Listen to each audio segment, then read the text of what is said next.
Hello बच्चों, स्वागत है आपका हमारे यूट्यूब चैनल हिंदी साहित्य में।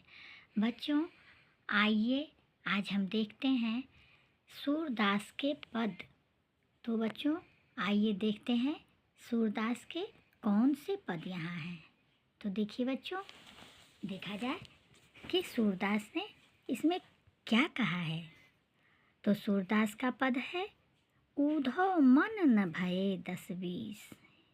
ये उस समय का वर्णन है बच्चों, जब श्री कृष्ण जी मथुरा चले जाते हैं और यहाँ गोकुल में गोपियाँ श्री कृष्ण जी के विरह से व्यथित हैं। तो श्री कृष्ण जी को जब यह आभास होता है कि वहाँ तो गोपियाँ हमारे विरह में व्यथित हैं, तो यहाँ से अपने सखा उद्धव जी को गोपियों के पास भेजते हैं। तो उद्धव जी से गोपियाँ क्या कहती हैं बच्चों? जब उद्धव जी गोपियों को श्री कृष्ण जी की बात बताते हैं तो गोपियाँ उद्धव जी से कहती हैं कि हे उद्धव जी, उद्धव मन न भये 10-20। हे उद्धव जी, हमारे पास 10-20 मन नहीं है, हमारे पास 10-20 मन नहीं है। एक हु तो सो गयो श्याम संग, को अवराध है ईस। हमारे पास तो एक ही मन था जो हमारे भगवान श्री कृष्ण के साथ चला गया। अब हम किस किस और देवता की आराधना करें?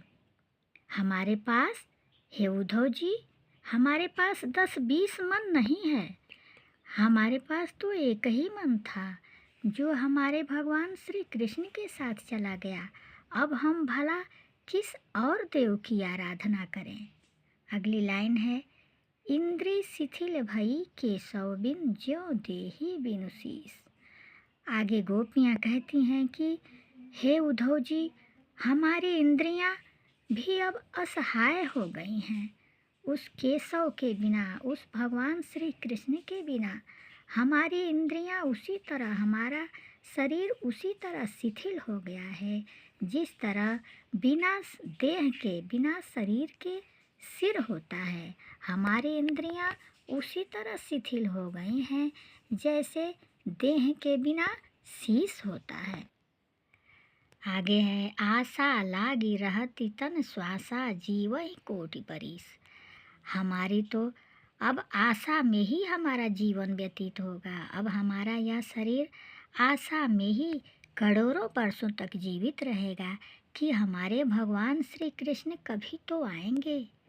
आगे है, तुम तो सखा श्याम सुंदर के सकल जोग के ईश। आगे गोपियाँ कहती हैं कि हे उद्धव जी, आप तो भगवान श्री कृष्ण के सखा हो, हमारे श्याम सुंदर के सखा हो। और सभी, यहाँ जोग का अर्थ है निर्गुण ब्रह्म, अर्थात हमारे उद्धव जी निर्गुण ब्रह्म का ही उपदेश तो हमारी गोपियों को देने आए हैं। तो गोपियाँ कहती हैं कि हे उद्धव जी, आप तो भगवान श्याम सुंदर के सखा हैं और सभी निर्गुण ब्रह्म को जानने वाले हैं। आगे है, हमारे नंद नंदन बिन और नहीं जगदीश।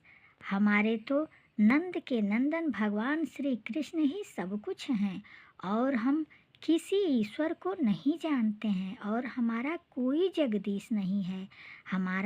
हमारे लिए तो नंद के नंदन भगवान श्री कृष्ण ही सब कुछ है। तो बच्चों, आज का ये हमारा व्याख्या यहीं समाप्त हो रहा है। आगे देखिए संदर्भ कैसे लिखेंगे। तो संदर्भ है, प्रस्तुत पद्यांश हमारी पाठ्य पुस्तक क्षितिज में संकलित सूरदास के पद नामक शीर्षक से उद्धृत है। उपरोक्त जो हमारा पद दिया गया है उसके संदर्भ में आप कैसे क्या लिखेंगे? संदर्भ, प्रस्तुत पद्यांश हमारी पाठ्य पुस्तक क्षितिज में संकलित सूरदास के पद नामक शीर्षक से उद्धृत है। तो यह हमारा संदर्भ पूरा हुआ।